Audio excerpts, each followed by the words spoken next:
تیسری حدیث اس سلسلے میں کیا ہے؟ اس رات میں قیام کرنا اور اگلے دن روزہ رکھنا، یہ بھی لوگ کرتے ہیں، اور یہ روایت ذکر بھی کی جاتی ہے خطبات وغیرہ میں۔ آئیے دیکھتے ہیں یہ روایت کیسی ہے۔ علی بن ابی طالب رضی اللہ عنہ کی حدیث ہے کہ اللہ کے رسول صلی اللہ علیہ وسلم نے فرمایا، ایسا حدیث میں ہے، اذا كانت ليلة النصف من شعبان فقوموا ليلها وصوموا نهارها، جب 15 شعبان کی رات ہو، نصف شعبان کی رات ہو، تو اس کی رات کو قیام کرو اور اگلے دن روزہ رکھو۔ اس کی رات کو قیام کرو یعنی تہجد عبادت وغیرہ کرو، اور اگلے دن کیا کرو؟ روزہ رکھو۔ فإن اللہ ينزل فيها لغروب الشمس إلى سماء الدنيا، اس لیے کہ اللہ تعالیٰ اس رات کے سورج کے غروب ہوتے ہی آسمان دنیا کی طرف نازل ہوتا ہے۔ سورج ڈوب گیا، اللہ تعالیٰ آسمان دنیا کی طرف نازل ہوتا ہے، اور فیقول، اللہ تعالیٰ کہتا ہے، الا من مستغفر لی فاغفر له، ہے کوئی مجھ سے مغفرت مانگنے والا کہ میں اس کی مغفرت کروں؟ الا مسترزق فارزقه، ہے کوئی مجھ سے رزق مانگنے والا کہ میں اس کو رزق دوں؟ الا مبتلا فاعافیہ، الا مبتلا فاعافیہ، کہ ہے کوئی مصیبت میں مبتلا کہ میں اس کو عافیت دوں۔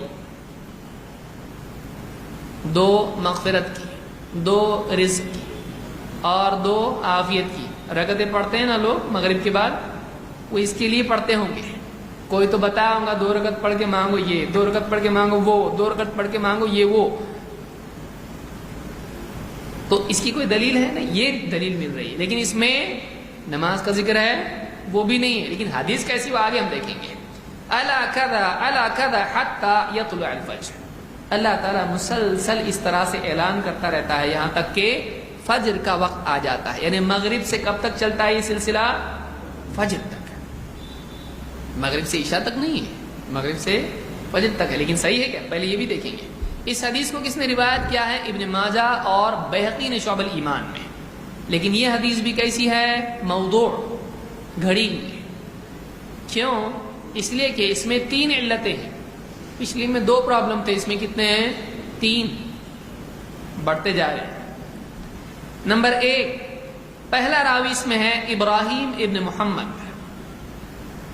حافظ ابن حجر اس راوی کے بارے میں کہتے ہیں صدوق یخطی، یہ راوی سچا تو ہے لیکن غلطیاں کرتا ہے۔ حدیث میں کیا کرتا ہے؟ غلطیاں کرتا ہے۔ غلطیاں مطلب کام کاج میں نہیں، کائے میں غلطی کرتا ہے؟ حدیث میں۔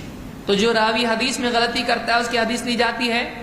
آپ ایسے آدمی کو اکاؤنٹنٹ رکھیں گے، بایو ڈیٹا میں لکھ کے بھیجا آپ کو، میں سب ٹھیک ہے لیکن میتھس میں غلطیاں کرتا ہوں، حساب کتاب میں سچ بولتا ہوں اور حساب کتاب میں غلطیاں کرتا ہوں، کیا آپ مجھ کو اپنے اکاؤنٹنٹ رکھیں گے؟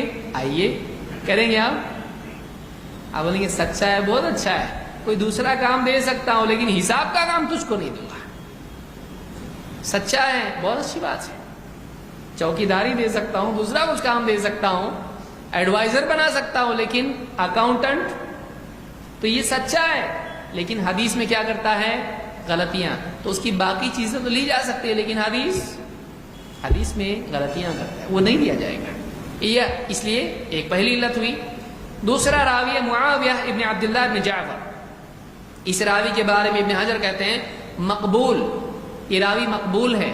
بعض لوگ جو ابن حجر کی اصطلاح نہیں جانتے وہ سمجھیں گے چلو یہ تو مقبول نکلا، لیکن مقبول جب ابن حجر کہتے ہیں تو ان کا مطلب یہ ہوتا ہے اکیلا نہیں چلے گا، اگر کوئی سپورٹ اس کا ہو تو مقبول، ورنہ نہیں۔ یعنی ابن حجر نے اپنی کتاب کی شروعات میں لکھا ہے کہ میں کسی کو مقبول کہوں تو کیا مطلب ہے؟ اگر اس کے سپورٹ میں کوئی اور حدیث ملتی ہے تب تو مقبول ہے، نہیں تو نہیں، ورنہ لین الحدیث کو مانا جائے گا۔ تقریب التہذیب میں مقدمے میں انہوں نے بات کہی ہے، تو یہ بھی سپورٹ نہیں ہونے کی وجہ سے نہیں لیا جائے گا، ورنہ پہلی وجہ سے تو ویسے ہی حدیث کیا ہو گئی؟ ریجیکٹ ہو گئی۔ تیسری چیز کیا ہے؟ یہ تھوڑا خطرناک اور بھیانک اور ڈینجر ہے ذرا، اس کی وجہ سے پچھلی چیزیں چھوٹی لگنے لگیں گی آپ کو۔ کیا ہے؟ تیسرا راوی عبداللہ، اس کے سند میں تیسرا راوی ہے ابن ابی صبرہ، بعض لوگوں نے غلطی سے اس کو بصرہ کہا ہے یا بصرہ کہا ہے، صبرہ ہے، ابن ابی صبرہ۔ حافظ ابن حجر کہتے ہیں ضعیف، یہ راوی کمزور ہے۔ عبداللہ ابن امام احمد اپنے والد سے نقل کرتے ہیں کہ امام مالک اس راوی کے، امام احمد ابن حنبل اس راوی کے بارے میں کہتے ہیں لیس بشیء کان یضع الحدیث ویکذب، یہ راوی بالکل بے قیمت ہے، لیس بشیء، کچھ نہیں ہے یہ۔ کیا کرتا تھا؟ کان یضع الحدیث، حدیثیں گھڑتا تھا، ویکذب، اور جھوٹ بھی بولتا تھا، دین میں بھی جھوٹ، آؤٹ سائڈ دین بھی جھوٹ، حدیث کے بارے میں بھی جھوٹ اور جھوٹی جھوٹ، تو حدیث گھڑنے والا راوی ہے۔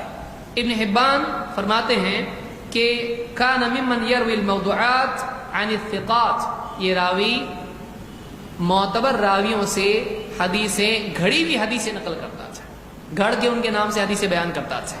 لا یجوز الاحتجاج به، اس راوی کی حدیث سے دلیل لینا جائز نہیں۔ اسی طرح سے امام حاکم کہتے ہیں یروی الموضوعات یعنی الاثبات، معتبر راویوں کے نام سے حدیثیں گھڑ کے پیش کرتا تھا۔ تہذیب التہذیب میں یہ سارے اس کی تفصیل آپ دیکھ سکتے ہیں، اور بھی علماء کے اقوال اس میں ہیں۔ تو یہ 3 پرابلم اس حدیث کی سند میں ہیں، پھر بھی لیں گے آپ اس کو؟ نہیں لے سکتے۔ پہلی ہی وجہ کافی تھی، دوسری نے اس میں اور 4 چاند لگا دیے، تیسری نے تو روز روشن کی طرح واضح کر دیا کہ حدیث دلیل کے لائق نہیں ہے۔ تو یہ روایت موضوع ہے، اس لیے کہ اس کو بیان کرنے والا حدیث گھڑنے والا راوی ہے۔ تو معلوم یہ ہوا کہ اس رات کو قیام اللیل کرنا اور اگلے دن روزہ رکھنا، اس کی جو حدیث ہے وہ صحیح نہیں ہے۔ جن لوگوں نے اعتراضات کی، ان کا کچھ جواب دیا نہیں ہے، چپ ایک دم، کچھ نہیں، ٹھیک ہے۔ اور آگے آئیے۔